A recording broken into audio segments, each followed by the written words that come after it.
Hi everybody, and welcome to another baking video with Miss Neely.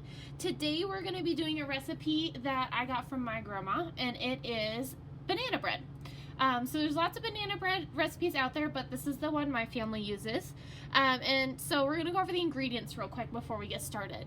You're going to need 3 overripe bananas. And what does that mean? That means your banana should have little to no yellow left. So notice this banana has just this little bit of yellow, but the rest of it has turned brown. So you actually want bad bananas for banana bread. You don't want to make them with ripe bananas because it won't turn out correct, okay? So I've already taken I have 2 bananas here on my plate. The third one I will peel and put on my plate, and then you're going to mash those bananas up. Then you need 2 beaten eggs. So here I have my 2 beaten eggs already. You need half a cup of margarine or butter. So my family usually uses margarine, so that's what I'm using, but I've used butter as well. Both work, okay? Then you are going to need 1 1/4 cup of sugar. You will need 1 1/2 cup of flour, and you are going to need 1 teaspoon of baking soda.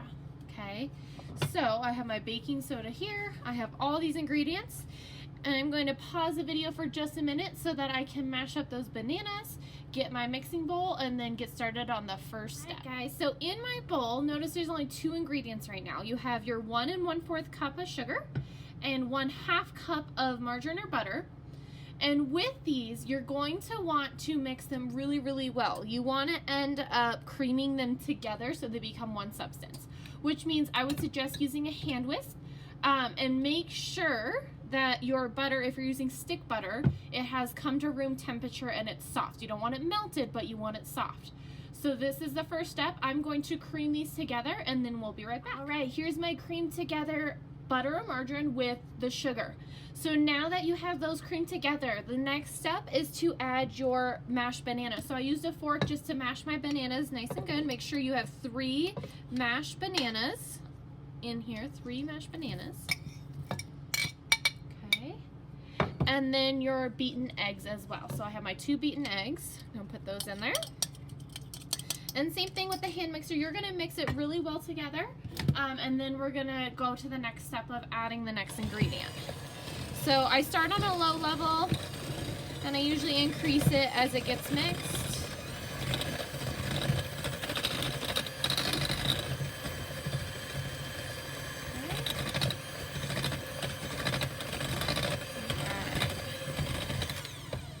Okay, so now that that's all mixed together, the next step is in a separate bowl. You need to mix together your flour and baking soda really well so that's all combined, and then slowly add it to this mixture and mixing it as you add it.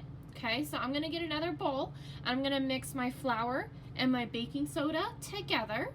Remember, you need 1 1/2 cup of flour, and you need 1 teaspoon of baking soda. Okay. And while I'm doing that, I'm going to get the oven going at 375, because once this is ready to go, we're going to add it to the oven. So you're going to need to preheat your oven for 375 at this point. All right, guys, last step before we put our banana bread in the oven. So you're going to need a bread pan of some kind. I have my cooking stone bread pan. My stoneware is my favorite. I only have 2 pieces right now, but I'm excited to get more. And then I sprayed mine with my olive oil sprayer. It's one of my favorite kitchen gadgets, but you can also use canola oil or whatever works for you guys at home to spray your pan, okay? So now that the pan is sprayed, you want to make sure you get the bottom good as well, because when it comes out of the oven, you don't want it sticking to the bottom when you try to pull your bread out. So I'm going to dump my banana bread into the pan here.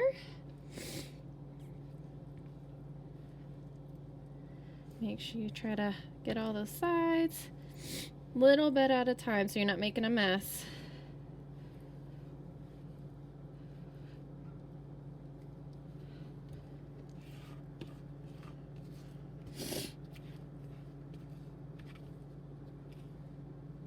All right.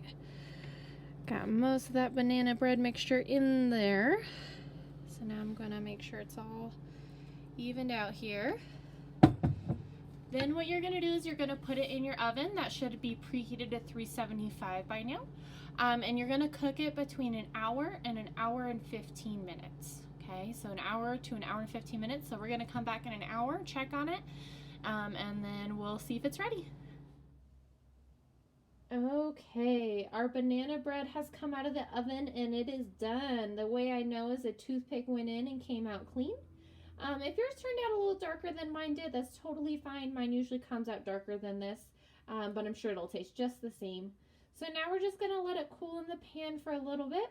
As soon as it seems pretty cool, not fully cool, but definitely you should be able to touch the pan without a hot pad. You can turn it over and let it fall out of the pan and cool on a drying rack. Don't do it too soon, because if you do it while it's too hot still, then the bottom will rip out of the bread, okay? So you're gonna put it in a cooling rack and then let it cool for about an hour or two till it's completely down to room temperature. And then enjoy. My family likes to spread some butter on it. Some do, some don't. But this banana bread is really great for snacking on or for breakfast in the morning. Alright guys, thanks for joining us for another video with Miss Neely, and I hope you guys have a great day. Bye!